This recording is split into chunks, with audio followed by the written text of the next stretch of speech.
is Scott Spears, and I'd like to welcome you to another edition of Scott Spears Now. Today we get ready for probably the most famous golfing tournament outside the Masters here in Ohio, the Memorial Tournament at Muirfield Golf Course. We're going to discuss that tournament with the Dean of Golfing Journalists, Kaye Kessler. For many years, Kaye was at the Columbus Dispatch, followed the career of Jack Nicklaus more than anybody else from the time he started golfing, and Kaye will give us his thoughts, his take on what will happen this year at the Memorial Tournament. Will it rain? I bet it will. That's a given. We don't need Kaye for that, but we need Kaye to handicap the rest of it for us. By the way, we'll also get Kaye's opinion on a recent incident that happened to Tiger Woods, which I'm sure you've heard about. You won't want to miss that. Let's get to it. Without any further ado, here's the Dean of Golfing Journalists, Kaye Kessler. This is Scott Spears, and the 2013 Memorial Golf Tournament at the Muirfield Village Golf Club will be taking place May 27th through June 2nd. Joining us to preview this, as well as other goings-on in the golf world, is the Dean of Golfing Journalists, Mr. Kaye Kessler. Kaye, how are you? About three-quarters right now, Scott, but we'll see how things work out. Well, I'm glad you're with us. Won't be coming to the Memorial this year for the first time in a long time. Maybe for the first time since they started it. This is the number 37, and I think I've made most of them, if not all. But just a little injury sidelines you, but you're bound to be back soon. Well, hopefully within a month, yeah. I've been down and out. I want to talk about the Memorial coming up here next week, just a few days actually. In your opinion, who's the odds-on favorite to do well this year? Oh, you mean as far as playing in the tournament itself? Yes. Oh, I suppose everybody would say Tiger. He's kind of a little on a hot streak and playing very well. But what's interesting to me today is that every tournament somebody comes out of the ether that you hadn't heard of and has a hot hand. And while Tiger's running every tournament, somebody else that you've never given much consideration gets hot, and then you don't hear from him again for 3 or 4 or 5 or 6 tournaments. As far as the tournament goes, Tiger definitely the odds-on favorite. Is there a guy, I know there are a lot of those guys who could be considered the underdog. If you had to pick one to keep your eye on who maybe isn't favored, who would it be? Oh my, that's a pretty hot one. I don't think it's Sergio, although he's in the news right now for reasons that shouldn't be going on, and not particularly all his fault. There's just a bunch of them, and I don't know that I would pick any one guy. I would say McIlroy, but lately he missed a cut last week, and it's a hard guy to hang your hat on. You know, Kaye, you've been at this particular tournament, and we had the chance last night to talk a little bit about it. What has made this tournament a success, the Memorial? Well, right off the bat, Jack Nicklaus has made it a success. He built the course. He patterned it after Muirfield in Scotland, and that was his dream. He's done what Augusta has done, almost in the footsteps of Augusta, but he wouldn't admit to that. The course is probably as good a shape as any course in the country, maybe better than any outside of Augusta, and it's probably equal to Augusta. I think the shape of the course, the tournament itself, Jack himself, everybody wanting to be part of that. I think it's the course and Nicklaus that have made it what it is, just as I think it was Augusta National that made Masters such a course. We have a different venue every year for the U.S. Open. We have a different venue every year for the PGA, and we have a different venue every year for the British. So except for Muirfield Village and the TPC, they've had a couple of different courses, but they're anchored right now, the Tour Championship. I think it's Nicklaus in the course that makes it that way. Jack Nicklaus, certainly one of our favorites here in Ohio, a hometown boy, but you became known in your days as a golf journalist, which I still consider you. I think many... I still dabble in it, yes, Scott. Yeah, absolutely. But you were the go-to guy for Jack Nicklaus. How did that happen? Well, it's not a coincidence, really. I was a sports writer. Charlie hurt his ankle. I was walking around the golf course, and Jack was walking with him just to keep him company. And Jack Grout, the New Year's first-year pro at So I just saw the two of them. He said, Mr. Charlie, he says, you ought to put your little boy in my junior class. We're going to have a class starting this spring for a bunch of youngsters. And he says, you ought to put him in there. So he did that. And that was at age 10 in 1950. And Grout had just come on the scene from Hershey, Pennsylvania. And we've done a story about the new pro at Saud. And so later on, when he had his class, he called me and he said, Kaye, he says, we got this class. Maybe you'd like to come out and take a picture of the youngsters we've got here. We've got 25 or 30 of them. So I went out with a photographer and we shot this shot of 30 kids out there. And Jackie happened to be one of them. And he didn't stick out, and I didn't know he was, I didn't try to identify any of the 30 kids. About a month later, Grout calls back and he says, you know that picture you took of the kids a month or so ago? He said, we had our first tournament.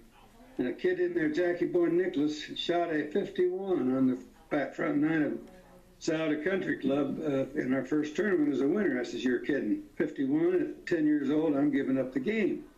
Well, from that point on, his star just continued to rise. I mean, he entered all the junior tournaments that came along in the area in Franklin County, and then pretty soon in the state. And from 10, 11, 12, by the time he's 13, he's playing in the 15-year-old age. 16 years old, he won the Ohio Open, and in between rounds of the Ohio Open, he went up to Urbana, Ohio, and played an exhibition with Sam Snead, and that was his introduction to Snead. Snead is a legend, well, obviously, as everybody knows. Years later, he didn't have much of a recollection of that meeting. He did beat Jack Urbana Country Club 68-71, but he didn't particularly know it. Sam didn't know many people other than Hogan and himself and Mangrum and guys like that, but that was their first meeting. And from 16 years old on, Nicholas was hot dog. He played in his first U.S. Open at 17. Of course, you know what happened after that. It was just magnificent. He won 2 U.S. amateurs.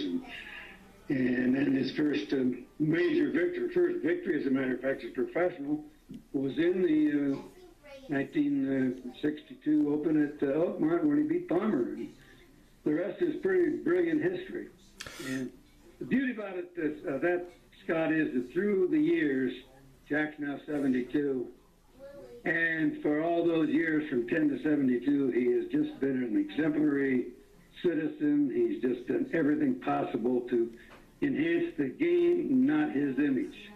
So, Kaye, when we look back on the game of golf, certainly Jack has not enhanced his image through his own self, as you say, his golf game. When we look at the names like Palmer and Rodriguez and Tiger Woods and Nicholas, who's the greatest, in your opinion? Well, I think Jack is. I think from all standpoints, Scott, Jack just stands above. Tiger's closing in a sense, although he's not making much progress lately. He may begin to again on Jack's all-time record of 18 majors and so forth. But that may happen. I don't deny Tiger's playing ability. As a personality, there's no comparison. And Jack has just been a true gentleman and an absolute icon for the game of golf, not for Jack Nicklaus, but for the game of golf. He said it 100 times, even before he went into retirement. The best interview in golf has always been, and probably will continue to be, Jack Nicklaus, as long as he'll be willing to sit in front of a microphone and talk to players or talk to the media. I think a lot of people share your opinion on that. Kaye, before I let you get out of here on this Memorial Day weekend, I do want to bring up something we alluded to earlier on in the interview, the situation with Tiger and Sergio Garcia. And I want to update the people. If they don't know the story, here's the story in a nutshell. During a Q&A session, Sergio Garcia was asked if he would invite Tiger Woods to dinner one night during the U.S. Open to settle their differences. Garcia said, and this is the quote, "We will have him round every night. We will serve him fried chicken." Immediately, this caused an uproar. Sergio did apologize, but then the European Tour chief executive, George O'Grady, responded after Sergio apologized to the question of if they were going to kick Sergio off the Open in this particular point. And this was his quote: "Most of Sergio's friends happen to be colored athletes in the United States. He is absolutely abject in his apology, and we accept it." Of course, uproar came for using the word colored in that quote. O'Grady has apologized now, and Tiger took to Twitter and said the comment made wasn't silly, it was wrong, hurtful, and clearly inappropriate. Kaye, what do you think of this? Well, I like the way you started that. In a nutshell, the whole thing to me is a nutshell. I don't think it should have been blown up like it did. I think that everybody took the opportunity to do it that way. I think this was before the tournament at Wentworth where Sergio is playing and Tiger isn't. And George O'Grady is quite a gentleman himself. Peter Dawson of the RNA did not take exception to it. I think Tim Finchem tried to handle as well as he could. But I think we, and I include myself, of the media, fanned the fire there. I don't think it should have been. They even harkened back to the days when they had Fuzzy Zeller making his comments, and I don't think that should have been resurrected. And I think it was an innocent thing that burned Sergio, I should say, severely. And Sergio's been a crusty little fellow and hard to handle sometimes in the past. I don't think Tiger's been the easiest in the world. In fact, he's been one of the most difficult interviews in golf history. If he's doing great, he's wonderful. If the magic eye of the camera's on him, he's great. But generally, he is very, very close knit, just within himself, and he does not carry on a good interview. And so these people, and myself included, are the people who fanned the fire on this thing that I don't think was there. They made a heck of a lot more out of it than was really there. And yes, it became a racial thing, and that's a shame. And it became a racial thing that almost ruined Fuzzy's career. I mean, Fuzzy was sick on that for so long, it was unbelievable. And I just think it's a very silly thing to have carried on. Everybody has certain differences out there, and to say most of Sergio's friends were African American or colored, however you want to phrase it, isn't exactly right, although he does have a lot of pals from Europe and South America and so forth, but that's the way it is. And I just think it was way, way, way overblown, Scott. That's overblown more because it was a nothing story, or overblown because of the term he used? Because the thing... I think it was overblown, Scott, because it was Tiger. I really do. And yeah, the term wasn't good. We have to be very careful with our language. There's no doubt about that. But I just think Tiger didn't help it come to a head. I think he kept it going.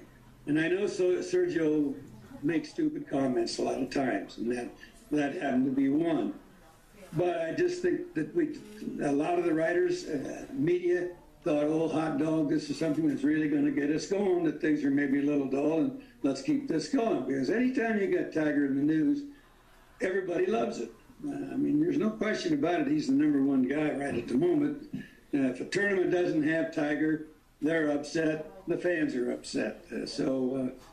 But they just made more of it than was there. That's my own opinion. Kaye, the interesting thing here, would it have been a story if Sergio and Tiger didn't have this known feud? I don't think it would have been. No. Do you think it would have been a story if Tiger had said that to Ernie Els or to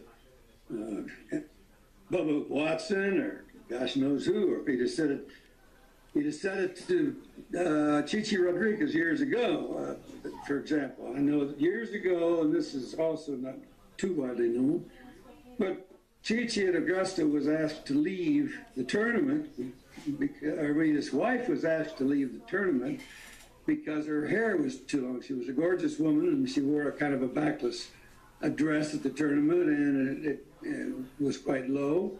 And she was asked to leave the tournament, and there was not much made of that. But Lee Trevino, who had befriended Chichi, Lee got furious about it. Well, Lee never mentioned this as one of the reasons that he had trouble at Augusta, but Lee also did not play Augusta much, and he didn't care to. And that in the root of it, that was part of the issue that never ever came out too widely in the media. Kaye, I don't think Scott. I don't think there's anybody today that's ever made reference to that particular flare-up. I think you're right. I think definitely the fact that it was Tiger Woods certainly got it on the front page of some sports papers. Absolutely. But the question I can't figure out, when I run this through in my head, if that question had been asked of Sergio about, for instance, say Jack Nicklaus, would he have said fried chicken? Because that's the key term. That's the trigger, but I mean, it's kind of hard to say. That's a tough one. Because fried chicken certainly is a popular dish on American diets. He could have said T-bone steak. He could have said pork loin. He could have said bison burgers or anything like that. It happened to be fried chicken. Yeah, maybe it was a pointed comment because of Tiger. Yes, they have had little differences.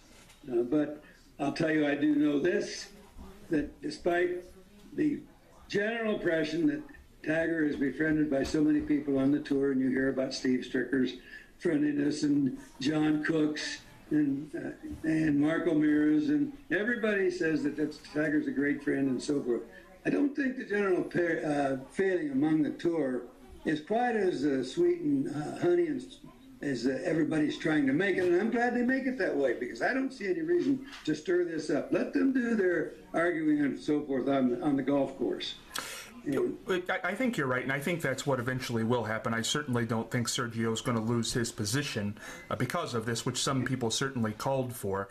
But I guess what it comes back to is, we talked about it there, the definite word of it, because fried chicken has always been a little pointed when it comes to African-American heritage. If he had said T-bone steak, it wouldn't have been a story, I guess is what I'm saying. Well, that's true. What if he said watermelon or something like that? Yeah, there you go. I mean, it was an offhanded mark, and yes, maybe it was pointed. You don't know what's in the back of Sergio's mind. He does say some silly things once in a while, but on the whole, I think Sergio has a surly appearance about him that's kind of misdirected. He does have a charming smile when he wants to, but just normally he goes along with his mouth closed and kind of puffed out, and he's got a surly look about him. But I just think that we made a heck of a lot more of it than the really is there, and it's not going to die down because we've got it going.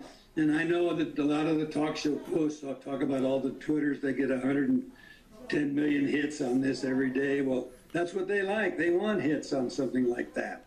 So it's provoked. Believe me, it's provoked.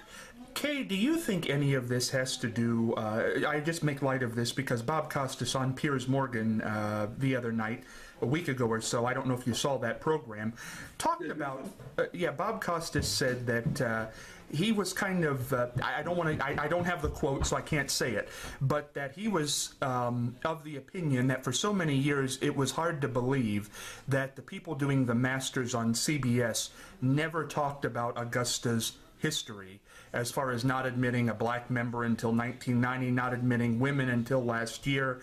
They weren't allowed to talk about it, and he would never have felt comfortable doing the Masters because he would have had to have talked about that.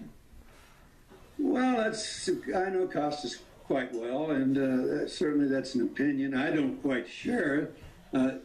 They are a total private entity, the Augusta National is. They are not run by committee. They are run by a chairman, in this particular case, Billy Payne, who is the fifth or sixth, I think he's the sixth chairman in the history of the tournament, in the history of the golf course.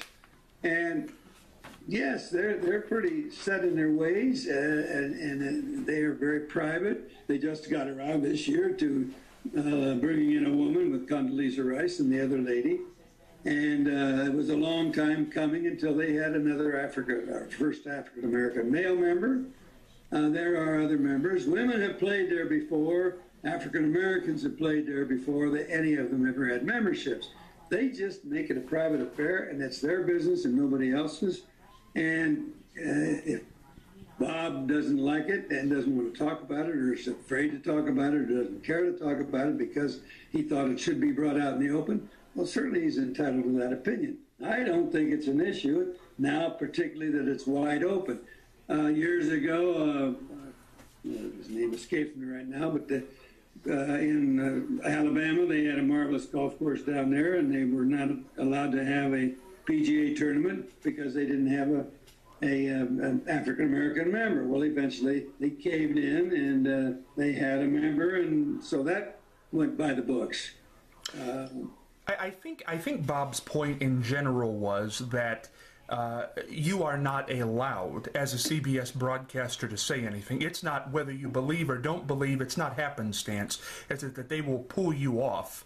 The club will come after you. This goes back to Gary McCord's comments before, and Jack Whitaker's.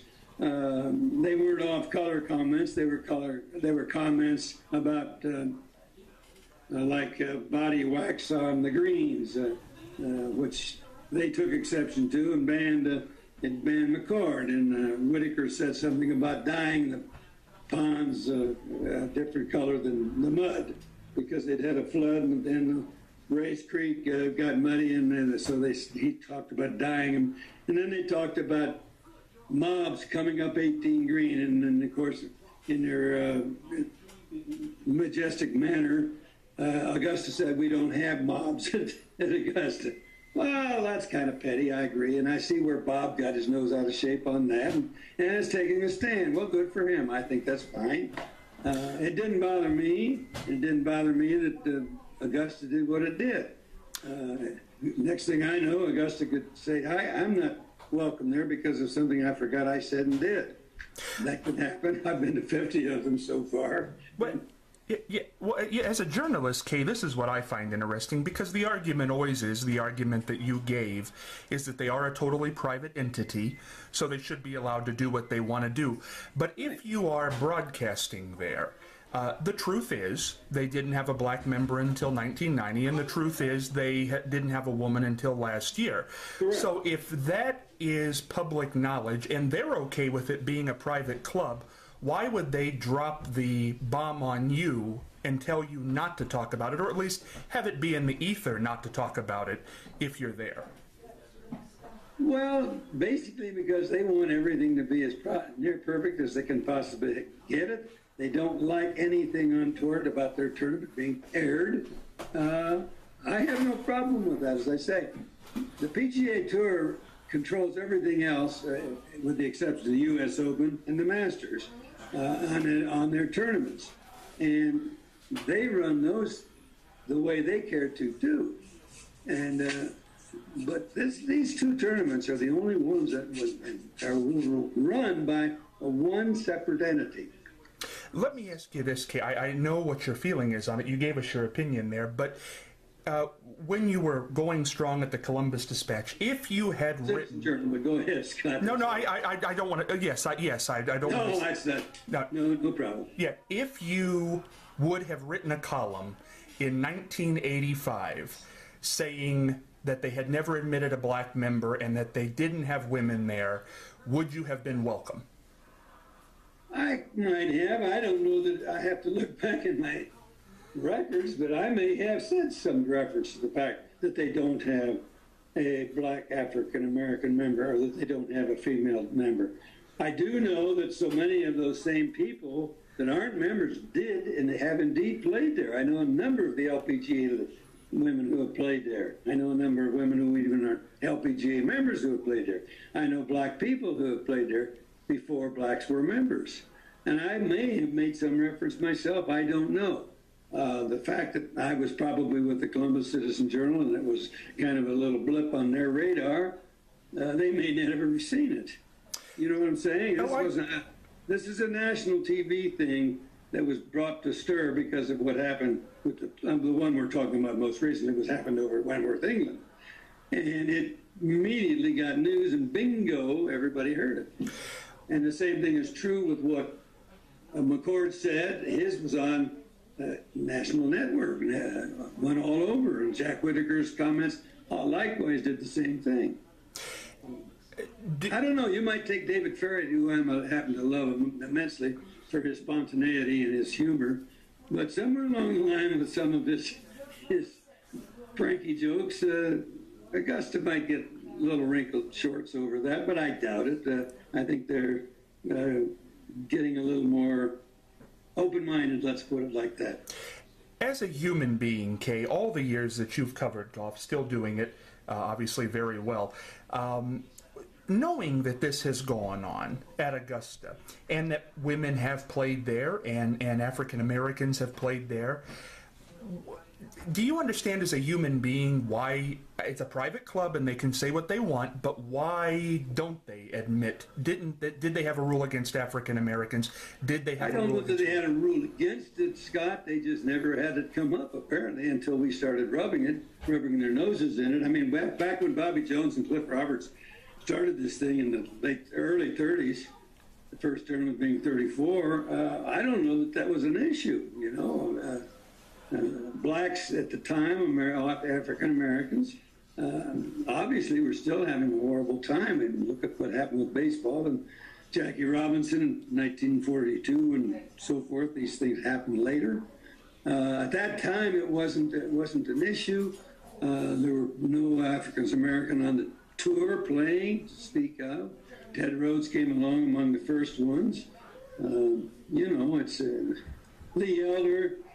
Finally made it, and yeah, they had feelings about it, but I don't remember Lee Elder being particularly bitter about it. A couple of the others were, but it wasn't an issue. And now all of a sudden, when the door opens, all of a sudden here Augusta has a closed door. Everybody else has opened theirs, and Augusta's closed theirs, and it took them forever to open it. And so the longer it went, the more of an issue people made of it. Something you said earlier on, Kay, was very interesting, and I'm sure caught the viewer's ear. If nobody knows anything about golf right now, they know the name Tiger Woods. He has become the face of golf. Your feelings seem to be that he possibly is not the nicest person in the world. Why does he have that stance in the golf world, besides being a great player? Because we've had those before, Arnold Palmer, Jack Nicklaus, a lot of them. But Tiger has sort of transcended that in a strange way. Well, I must admit, my opinion of Tiger is somewhat tainted from my first experience. When he was a boy wonder, as you know, back when he was 2, he was on television. And when he was 5, his dad said somebody's going to be president. Earl said those things. And he became an issue. And then suddenly he came on the scene and he won an NCAA championship. And then he won his last one in Memphis. And I'm thinking it was 1996 or 7. And at any rate, when he won it in Memphis on Saturday, he was flown to Columbus to receive the Jack Nicklaus Trophy as the college golfer of the year on Sunday at noon, when Jack, at that same particular time, was announcing the honoree for the next tournament. But he took the time in front of all the media in a presentation to have Tiger there and welcome Tiger as the champion for his great prowess in the collegiate field and winning the NCAA again that day before. And we're so proud to have you here, and we look forward to the day, Tiger, when you will come and perhaps play in our tournament, which he's now won 5 times. And Jack was very nice and made a nice presentation, had his coat and tie on. And Tiger sat in the chair with his red shirt from Saturday still on, which I'm not taking offense to, but he didn't rise. He kind of said a very muffled, thank you, Jack. And somebody in the audience, that's all he said to Jack. And somebody in the audience said, Tiger, how about a couple of questions? And Tiger says, no questions. He says, I got to get on the plane and get back to Stanford and get back to school. I thought that was one of the most disrespectful moments I'd ever seen. And that was Tiger's at that time 17 or 18 or whatever it was. And I thought, that right there turned me against Tiger. But the point is, he has not had a public image that has improved one bit since then. I mean, yes, he smiles and it flashes that smile at certain moments. As a general rule, if he isn't performing well, and he comes off the golf course, signs his scorecard, and goes into the tent and comes back out, and the kids are screaming at the ropes trying to get his autograph. If he didn't play well or had a good time or was mad about something, boy, he was dead straight ahead and shunned them all. Just kept right on going, never did it. And then another time I saw him do this, and he's complimented for the way he signs them, when he signs them. This particular time, he signed him, and then he signed the kid's cap and threw it over his shoulder instead of handing the kid back and threw his scorecard and did the same thing. And I thought, this just isn't the way you do it. Nicholas will stand, Arnold will stand, Watson will stand, and Phil Mickelson, they will sign until their feet are wearing out, so they don't have any more pins and so forth. But not Tiger. So yes, he's a different personality. He's a great golfer, but his public persona to me is pretty well discolored, to use the wrong expression. Aside from being a great golfer, why is he the face of golf now? Well, he came on so strongly, and he certainly is a hero to African-American kids who never thought much of golf at all, and suddenly this guy is absolutely magnificent. First of all, he's a great physical specimen. He's probably one of the best conditioned players out there, and that includes B.J. Singh. And I think that they all of a sudden had it's like Jackie Robinson in a sense. And Tiger was the first one. I'm sure you had Lee Elder and Ted Rose and several others that were quite good. But when he came and dominated the way he did, and he got to people, he got to people who just never played golf. And I think that was a real stimulus in itself. And of course, TV thrives on that, and I don't blame him. Certainly you do that. But I think that's the big issue right there. He was the first really brilliant hero for them, and away we go. And yes, he helped golf immensely in that regard. He did not do it as a personality. He did it as a performer, a player on the golf course. And again, that goes back to the Sergio Tiger thing. Let's do these things on the golf course. You know, 2 years ago, Kaye, I saw an article, and I can't remember it word for word, obviously. It's been a while. But basically, the summation of it was Tiger makes very little money from golf. It's made from endorsements. For a guy who you say does not have a very personable attitude, why do so many companies want this guy? Oh, my heavens, because it's just what I said a moment ago. You said it too, he's the face of golf now. Yes, you said he didn't make a lot of money on golf. He still makes more than anybody else. 1% of his income, I think. There was a day his caddy, Stevie Williams, who now is caddying for Bub, made more money. He was the second leading money winner on the tour after Tiger. Since caddy got so much from Tiger's playing. Tiger makes a ton on the tour. Yes, he makes a ton. He has lost, and you may take a look at this, he has lost more sponsorships than most guys have. That's how many the guy had originally. But he's lost a ton of sponsorships over some of his recent off-golf course performances. So he's getting them back now because suddenly he's performing again. Nike, Lord, yes, they're going for him. Rolex or whatever they may be, yeah, they're going to pay him because people still fawn over Tiger. Kaye, what are you doing these days? Still writing, I know. I'm still just mostly doing freelance things for a magazine occasionally, and keeping my fingers in it. And I still go to the Masters every year, and the Memorial and the U.S. Open and so forth. No, I'm trying to be as active as I can. Golf has been great. Sports writing has been my life. So many guys have said the same thing, that never had to work a day in their lives because they were a sports writer that had a little bit of success. So I've loved it. It's been a tremendous life, and I wouldn't trade it or give it up. Any regrets?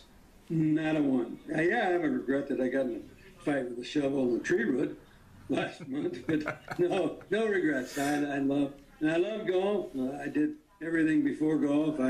Once the paper folded in '85 in Columbus, I came out here with the International Golf Tournament as the media director and the player relations director, and I did a lot of procuring of the foreign players for the international tournament. As a matter of fact, got Sergio for the first tournament, Ernie Els, Jose Maria Thabo, and so forth, and I'm proud of all that.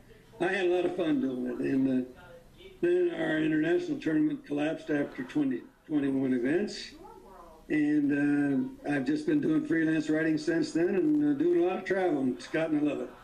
Good deal. So as we head into the Memorial this upcoming week, Tiger, definitely odds-on favorite, as you said.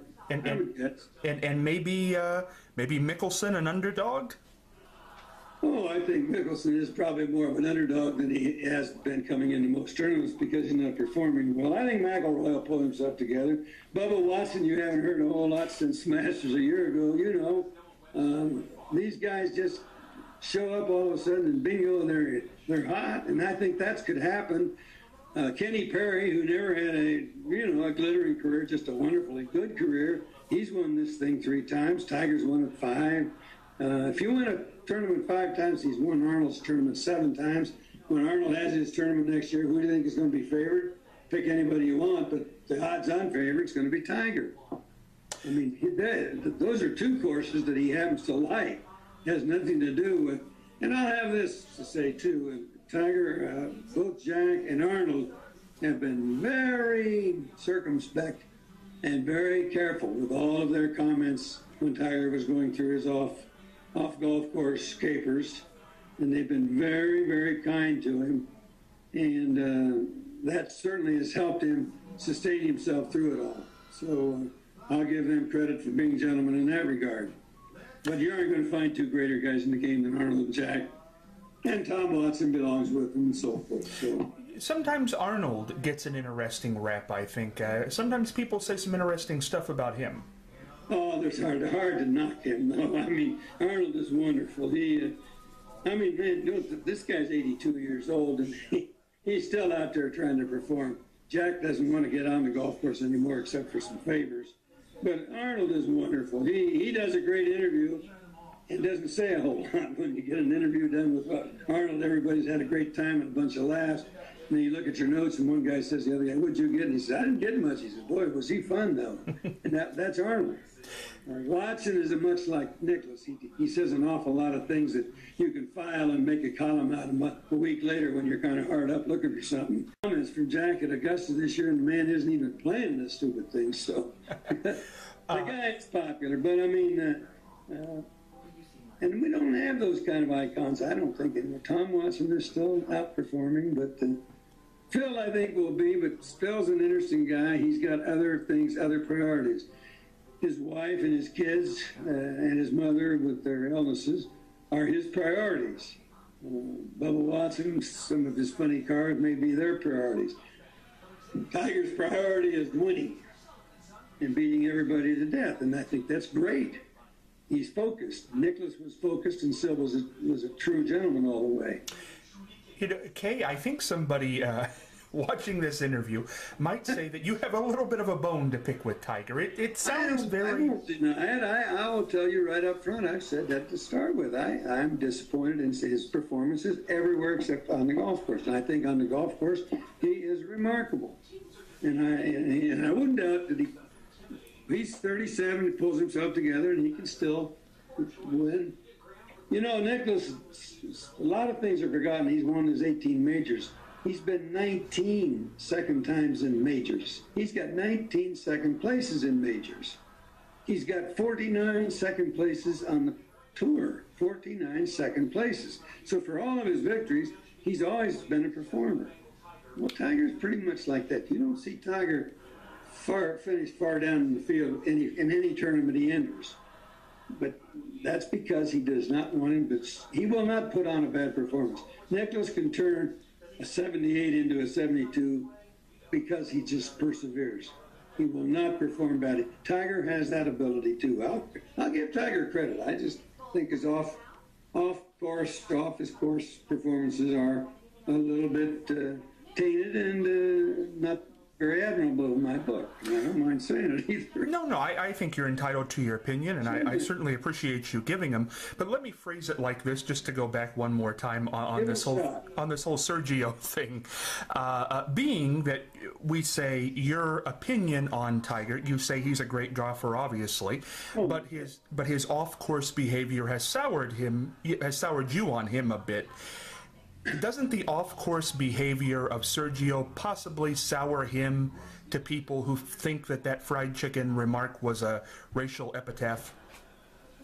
I mean, I think so. I agree. I'll give you that one, Scott. Sure, but I don't think Tiger or Sergio's off-course behavior Phil Mickelson's off-course behavior or anybody else's has quite come up to what Tiger's has been. So therefore, yes, what Sergio said certainly doesn't do him any honors, give him any credit. No, absolutely not.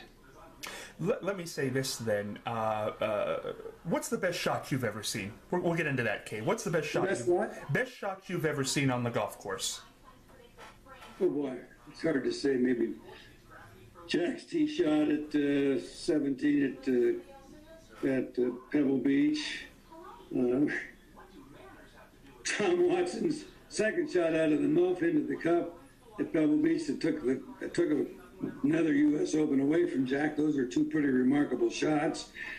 Tiger hit a putt on the 17th green at the Players a couple of years ago that took a route that went something like around the world because he played it so well and made a birdie on that was unbelievable. I think those are Bubba's shot out of the nowhere, out of the forest primeval at Augusta a year ago to win that one and beat Wieshaven was remarkable. That might have been the craziest shot in the world, but it's a shot that Bubba could perform, and maybe only Phil Mickelson too could have done it. Those are the shots I remember. Yeah, David Graham hit one at Marion from the 17th at Marion years ago. I saw that one, and that's the same place that Hogan did it, and I didn't see that one of Hogan's. But I did see Hogan's last Masters when he shot on Saturday 30 on the back nine for a remarkable 66, and that was his last hurrah and his last tournament ever at Augusta. So those are some of the more remarkable. I think that performance by Hogan on Saturday on his last tournament in the late 60s was one of the most chilling, thrilling Masters I saw. And of course, Jack did something similar in '86. When he won his 18th from last major. Kaye, the final question I'm going to ask you, I want you to think about for a minute, is how would you like to be remembered years from now when people look back on you? Because as I introduced you, it was the Dean of Golf Journalists, and I think most people would agree. You may have gone a little overboard. No, I think that's right. And I want you to answer that in a second, but I want to go back and say two things first. Number one, on the Memorial Tournament, because that's the important thing, you don't have to be a weather person to know it's going to rain, right, Kaye? Not at Memorial. Even Barbara's got that now. She still goes up to the Indian grounds and says her prayers. And the other, yeah, go ahead. No, that's part of it. No, a friend of mine, Pamela Savick, my best buddy, who was the chairman of that tournament for years, always used to say, "Oh, we're going to have good weather." I've been studying. I says, "Pandle, you and I both lived here all our lives, and we know no matter when they change the date of the memorial, they're going to have some kind of funny weather." Well, we had the same thing out here with the International. You start trying to predict weather in golf, and you might as well go to Las Vegas and lose it. And the other question before we get to how you want to be remembered, Kaye, just because we have talked about the Tiger Sergio thing, and I do like your frank answers, and it was really strange to me, honestly. This is the first time a golf story got that kind of attention. I saw him talking about it on The View. I mean, it was quite amazing how far this golf story got. But I guess the final question to you would be, I'm sure you have African-American friends. I'm sure you have friends of all races, creeds. I did a eulogy and I wrote the church program for Kenny Sheriff, a great friend of mine from Worthington, who was out here at Colorado at the time. And yes, I went to school with some very great friends, and I still have today great friends who are African-American. So the question would be, if somebody asked you about them, because this was all third party, this was a reporter talking to Sergio about Tiger. If somebody asked you about them, would you say the word fried chicken? Would you think that's just a dinner dish, or is that just too racially charged when it comes to that? Well, this is not really fair, Scott, because I wasn't there. I think sometimes it's in the delivery and it's in the appearance and it's the moment. If I'd have been there and seen it, and maybe you would have immediately, take that as a racial comment. On the other hand, if you weren't there, you don't exactly know how it came out. So I don't know. I don't think I would have. Suddenly they all brought this poor fuzzy thing up because of that, which also continued to fan the fire. And I think anything they can do today to keep it alive and keep the public sending in their replies, you know, the twits and the tweeters and so forth. That's what they want to do. And I don't think they much care how they go about doing it. I mean, I've got Woody Page and some of these guys in Cold Bananas or Cold Pizza or whatever their program is, and they try to outshout each other and so forth, and they feed on this sort of thing, and the public loves it. So, you know, I'm not faulting it. I'm just saying that I think it's a darn shame. I think you're right. And I think it's been nice that we've had a discussion and not a shouting match about it. But, but you know, the interesting thing, and we didn't talk about it much, and I don't want to take too much time to say it, but would you ever refer, and this is, I want to make this clear, Sergio did not say this, Mr. O'Grady said this, but would you ever refer in 2013 to African Americans as colored people, as he did in his remark? I don't want to say I wouldn't, Scott, I'm not real sure. You know, that was even when I grew up in Worthington with colored families, Negro families, they weren't called African Americans back then. You know, they were called Negroes, and now they aren't called Negroes. So whether I would say it today, I don't know. I mean, in an offhand, you get somebody in an off moment, and they don't stop and think. Well, that's what I think Sergio did. He didn't stop and think. And he was, I'm a big stupid. It's sort of like what DiVincenzo said when he signed it wrong for the wrong scorecard and lost the opportunity to win the Masters when Bob Colby won. And he says, I'm a big stupid. Well, I think Sergio was a big stupid. And I'm not going to say I wouldn't say colored today. I guess I'm kind of careful with my words because everybody is so sensitive. And I think we say now, because it's become custom, we say African Americans. Right. I just, and you've met Mr. O'Grady, say he's a nice gentleman. I like George very much. Yeah. I think he realized, because he did apologize, I think he realized that he probably shouldn't have used that word. He hit the wrong pedal. That's exactly right. And this is true. He knew it was going to come back and bite him. Yeah. George tried to recover, and it didn't happen, you know. And Peter Dawson of the RNA, I don't know what he said, but he didn't get his shorts wrinkled over that. So now, it's interesting. Being a media savvy guy, obviously, Kaye, what do you make to Tiger taking to Twitter after that and really not letting him off the hook? I think he wanted to fan it. He did the same thing that we in the media, and I say we, and I don't agree with it, but he did what the media did. He kept it going. You're exactly. And Kaye, I've enjoyed this conversation because it's been frank, and I think more people need to have that conversation that we just had rather than the screaming and yelling. I've had fun, Scott, that's all. Kaye, how would you like to be remembered before we get out of here? I do want to get that in. Well, I'll tell you, years ago I covered all 28 years of Woody Hayes at Ohio State, and you want somebody controversial. I happen to love it. He and I went belly to belly on a couple of occasions, once at the Rose Bowl. We always, I just had all 28 years of him, and I loved it. It was fun. And, yeah, maybe we provoked him, too, as somebody did with the Tigers thing. But I remember once at one of the last Rose Bowls, the guys were done. It's Friday, and we're waiting on the game, and so Woody's sitting around with all the media in an easy chair pontificating, and as he does, and the hay is in the barn, and somebody, Jim Murray, it happened to be, he says, "Look, Coach, you've been around now for a long time. Who was your favorite sports writer?" And he looked around the room, and he's looking for a gentleman named Paul Horning from the Columbus Dispatch, who sadly is no longer with us. And very nice Casper Milk Toaster, the guy, but a great guy. And he looked around, and he couldn't find him because Paul was standing behind him. And somebody in the audience says, "Woody, he's right behind you." Woody looks around, he says, "Yeah," he says, "Paul Horning." But he looked over in the doorway, and I'm standing there with Cy Burek from the Dayton Journal Herald and me, and we're standing in the doorway, everybody else sitting down. He looks across the room, and he says, "But those two guys over there, Cy Burek and Kaye Kessler, by God, they've always been fair. That's all I want."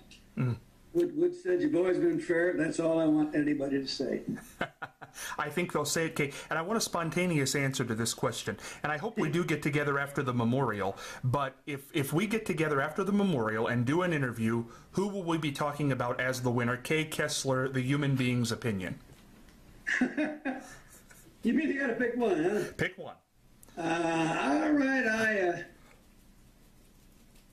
I'm going to pick Rory just for earniness because I think the kid is going to come back someday, and this is a pretty good place to do it. I think the odds are against him. Going with the underdog. Well, I think anybody else there is an underdog right now. I don't think anybody's going to not pick Tiger. As many times as he's won the thing, and he's on a semi-good roll now. He hasn't had a bad tournament this year, and he's won 4 times, don't forget. Nobody else has won 4 times this year. Well, Kay, as I said, I hope we get together when this is over and talk about the fallout and see what happened, and we'll miss you. I get back there for the President's Cup in September. Absolutely. We'll miss you this year. Well, Jack and those going to miss me. I'm sure that's true. Yeah, exactly. Kay, it's been a pleasure. I enjoyed this a lot. Thank you. Oh, thanks, Scott. Take care. Later. Bye-bye. Kay, certainly always interesting, always fun, always has the great viewpoint of somebody who's followed the sport of golf since its inception into the mainstream media. Kaye Kessler, what a guy. Before we get out of here, though, on this episode of Scott Spears Now, we need to check in with Mr. Free Money himself in his regular segment on our show, How to Get Free Money, Matthew But now let's talk about healthcare. You know, there's a new Obamacare out there. If you haven't heard about it, you know, you've been living in a cave somewhere and you don't know it's coming. And it's coming like, you know, what is today? May? So about 6 months. It's going to be here in full force. But it's already here. People don't realize that. And what we hear on the news about it, are people trying to scare the pants off you. Half the people don't like it.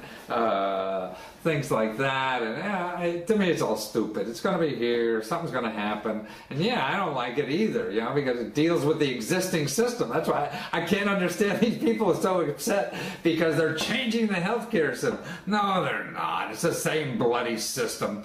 You know, the medical people and, you know, all the health cares are all going to get money, you know, the same money and more than they had before because the government's now going to pay for it.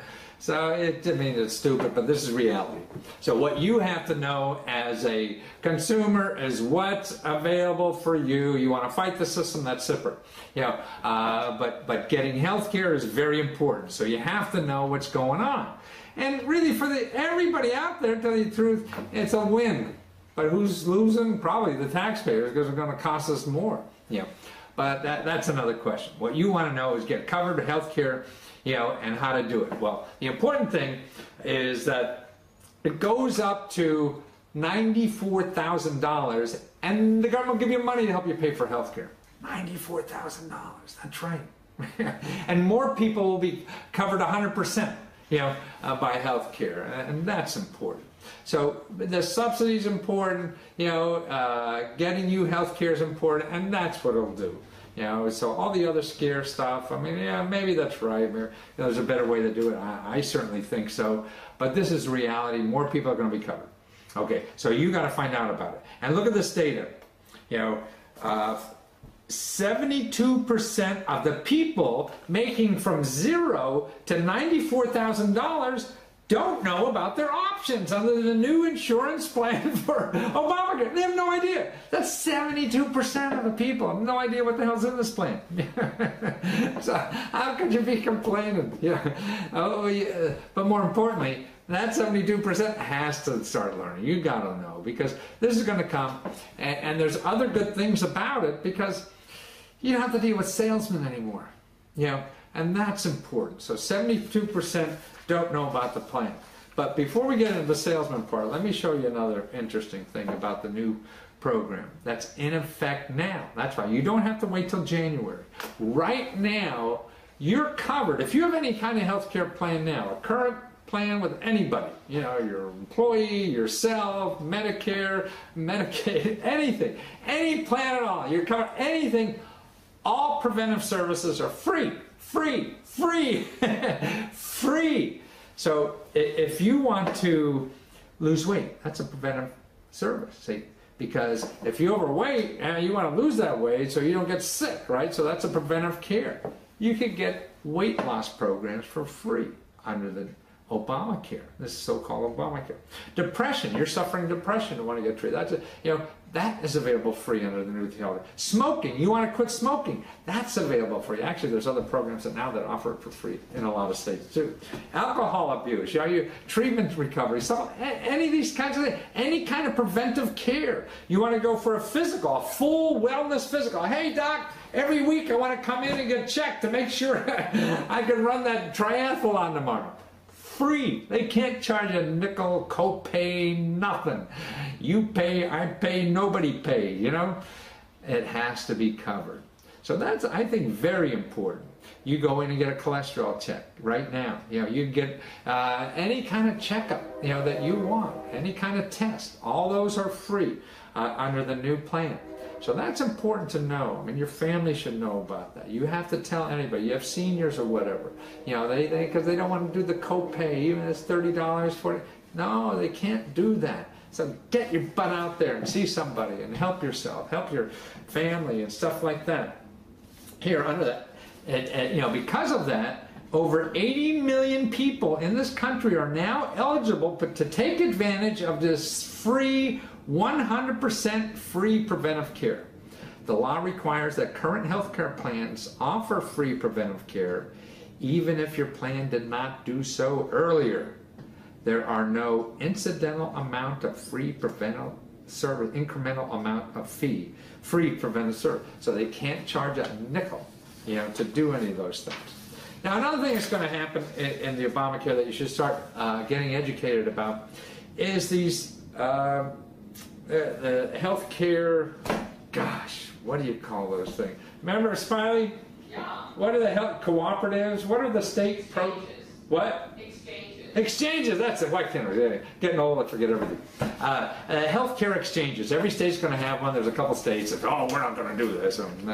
Well, then even if they don't, the government's going to have one. And they sound great. Because now it's a place, it's going to be like Consumer Reports for healthcare. You go to one place, all the plans are equal, so you won't have some salesman come, hey, all those other plans are full of crap, and you better buy mine or else you'll die. That's how salesmen operate. You go to these places, and they have them all categorized, what's that? And they have people who evaluate them all that will help you decide. So these people aren't selling you anything. They're making an independent decision to help you get the best plan. See, salesmen, you can't trust a salesman. I mean, sure, a lot of them are honest and all this stuff, but their motives are different. They have to sell, and it's very difficult for them to be objective, and so you can't put them in that position. Don't bother. Find an independent source. So evaluate it first. You want to try salesman later? Yeah, but get an independent source, and that's what this is. So it's a place you call. Every state's going to have an independent source to evaluate all the plans, help you decide. So these are free experts. Just like there's free experts now to help you with your credit problems, and free experts to help you start a business. See, the government has a lot of neat stuff out there that isn't money. So watch this video. It'll show you more about it. And your name is? Muhammad Akhtar. I'm the Director of the Department of Health and also member of the Exchange Board. I see. Well, we're here to talk about how good this Exchange Board is going to be to the average person out there. That's terrific. Exactly right. And I don't start till for a year and a half. Well, some things have already started, but the whole thing will really be there. Will be there. What will be available? Any kind of help on the exchanges earlier before that? January 14th? I think right now there are some things that have gone into place already that are already implemented by the federal law. Nobody has to do anything. Right. You don't need an exchange to implement those things.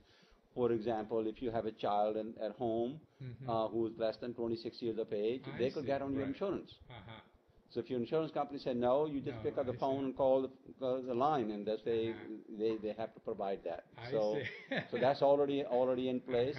Same is true of charging for preventive health services. Oh. For example, you want to have a mammogram done, or you want to have cholesterol checked. There's no fee for it. There's no co-payment. Really? There's no deductible. Every insurance. So even right now, now, that's news to me. I'm in this business. It's so right now, when I feel, boy, I want to get my cholesterol checked or anything, And my insurance says, no, that's not covered. They can't do that, even in existing policies. That's exactly right. Wow. That's exactly right. So you go to your How many doctor. people know that? So what people are missing in this basically right now is that they're not going to the doctor and taking advantage of it. Oh, definitely. Everybody should go to the doctors, and when they go to the doctor will do the examination. He will determine based upon your age and your sex what kind of test you need for preventive services, whether you need cancer screening or whether you need cholesterol screening or whether you need... So can you be that general in calling the doctor, hey, I just want to have... Absolutely. I want a checkup. I want to be checked up. I want to be checked up. So you could call your doctor right now, and all the insurance plans have to pay for it. Exactly. What the hell? No question about that. I mean, that's the big advantage of this thing. That's the big advantage. But I thought that was later. No. That's right now. Right now. Right I heard about the kids, but I heard about right now. Wow. Right now that you could just go down and really get that. No, I can take the complaint too. What are the things that you would tell your parents now to think about? If my parents were living today, I would just say, you know what? Go and get yourself screened. I see. Yeah. And do it every year. Right. Go down and get yourself checked up. I would tell my parents all the vaccinations, whether it's flu, whether it's for pneumonia, it's free. Right. There's no co-payment. So they can't even co-pay you. No. You know, right? I just had a physical myself this past week, and I don't think I had a copay. And so you just there's no copay. So you just go ahead and say, this is what I need based upon your age and your sex, and they just provide you all the screening. If they had taken care of themselves early on, we wouldn't be in this bad situation after certain number of years. My both parents had great medical difficulties, and their list of 15, 16 medication that we were always sort of trying to work our way every day. Yeah. It's funny how we manage now. Besides health, I mean, exercise every day because of that. But now I'm thinking, how do I exercise my mind? Yeah. So what I decided to do, I'm taking Chinese. But when we, I mean, what's the hardest thing I could do with my mind? But many people just sort of think that preventive services mean going down there and getting your blood pressure checked, your cholesterol checked. It's more than that. It's way more than that. Yeah. Preventive services also include that if you are smoking, they provide you counseling. Oh, I see. It's paid for quitting smoking. If you have alcohol problem, they help you with that. Kidding? If you have weight problem, there's help counseling for that. So it's really a very good deal for the people. Yeah. Gosh, I didn't really think about that. Yeah. Mental and physical and smoking cessation. Yeah. That's terrific. And a lot of people just don't seek help because they don't know how much it's going to cost. The insurance company were not paying it in the past, and what might happen. And then they'll sue you. Yeah, and all of those things. But no, not anymore. Not anymore. It's just but not anymore with healthcare today. Yeah, right, today. Yeah. Oh, that's terrific. Well, you're awfully nice you're here. My pleasure. Thank you. Listen, I'll come find out about this health insurance stuff. It's like almost 20% of our Listen, it's up to you. Right? Yeah, now it's up to you to go take advantage of it. Go get yourself checked up. Get all your vaccines that you need, and make sure that you have you are up to date on everything. Great. Thank you very much. Okay, you see that guy? He was a terrific fellow. But you see, I mean, find out about the program. Find out where that health exchange is going to be in your state. Because I mean, this is important stuff. I mean, this is a game changer. This is going to save your life, save you a lot of money, and everything. Health is, what could be more important? So don't find out the baseball games first. Find out about that exchange, where it is, how you're going to use it, okay? And if you don't know how to do that, call your elected official, or that 211 is a good place too. They'll be in every state eventually, and if your state doesn't have one, then there's a national one. So don't worry about it. Okay, your health is important. Boy, Matthew Lesko, he certainly is interesting, he certainly is fun, and I hope he's helping you get some free money. But we got to get out of here. We've certainly gone over our time with Kaye Kessler and Matthew Lesko. I hope everybody has a great Memorial Day holiday. I hope you enjoy the tournament. I hope Muirfield is a success, and I hope it doesn't rain even though it's bound to. But for this episode of Scott Spears Now, this is Scott Spears heading for the dugout.